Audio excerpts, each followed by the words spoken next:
Comment on en est arrivé là? Comment en 3 ans les devs ont pas pu prévoir ça? Après avoir passé autant de temps sur leurs jeux vidéo, ils étaient censés en connaître tous les recoins. Et le pire, c'est que c'est pas un cas isolé, on retrouve ça partout. Alors pourquoi il y a autant de bugs dans les jeux vidéo? On va voir tout ça. Alors dans notre extrait, ce qui s'est passé, c'est que le tuyau était pas chargé entièrement vu qu'on n'était pas censé y être. Et la collision a été traitée trop approximativement. En gros, le tuyau c'est comme un cylindre. Mais vu que c'est une surface assez compliquée, ça prend du temps de savoir si on le touche ou pas. Et vu que c'est grosso modo un cube qui est beaucoup plus rapide, on dit simplement que c'en est un. Mais quand le joueur se retrouve dans le cube mais pas dans le cylindre, le jeu sait pas trop là où l'envoyer, ce qui cause ça. Et ça c'est révélateur d'un truc. Nos machines sont pas infinies, elles ont une puissance limitée, même aujourd'hui, donc on peut pas se permettre de changer tout ce qu'on veut. On a besoin de faire ce qu'on appelle de l'économie de ressources. Les ressources c'est la puissance de l'ordinateur. Et l'approximation qu'on avait faite c'était pour moins les utiliser et donc avoir moins de lag. Sauf que c'est en économisant des ressources qu'on ne fait pas économiser, comme ce qui vient de se passer qu'on a des bugs. Mais vous allez voir qu'on a malheureusement plein d'autres raisons.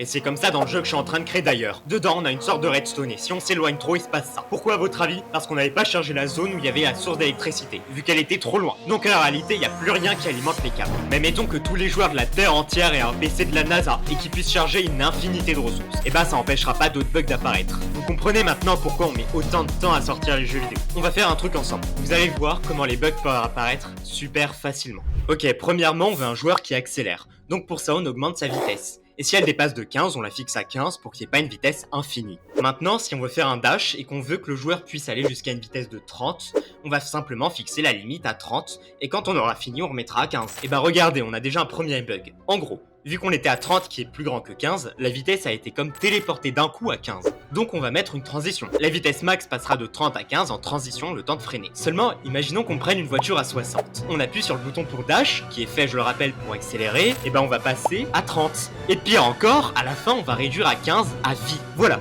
Donc vous voyez comment c'est le bordel quand différents systèmes, la marche basique, le dash et les voitures interagissent ensemble. Et là c'était qu'un cas simple, donc dites-vous que ça représente sur du code bien plus complexe. On parle de déplacement, de vitesse, d'effets, de santé, d'armes, de boucliers. L'enfer. Pourquoi ça marche pas? Pourquoi ça bug s'il te plaît? Voilà, ça c'est nous les développeurs quand ça marche pas, avant qu'on se rende compte, une heure plus tard, que c'était parce qu'on avait pas appelé telle fonction, alors qu'on s'était dit, faudra bien faire gaffe à appeler cette fonction.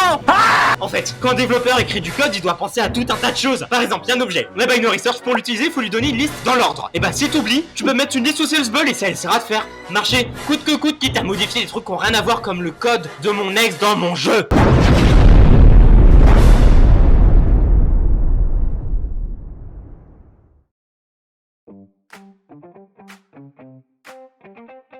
Voilà, donc j'espère que cette vidéo vous a plu. Sachez qu'il y a d'autres raisons qui expliquent pourquoi il y a des bugs, mais là c'était une première vidéo pour voir si ça prend. D'ailleurs, si ça vous intéresse, je parlerai des exemples dans les jeux vidéo que vous adorez. D'ailleurs, dites-moi des bugs que vous voulez que j'explique. Et j'expliquerai aussi des bugs dans mon jeu vidéo que je suis en train de créer, Village, que je vais enfin vous montrer plus concrètement dans les prochains jours. Donc n'hésitez pas à liker et à vous abonner et surtout partager pour me soutenir, je suis sûr que ça intéresserait vos potes. Regardez aussi mes autres vidéos où je présente mon jeu qui devrait sortir vers avril. Et d'ailleurs, la prochaine semaine, ce sera une vidéo avec le grand Médématique. A bientôt!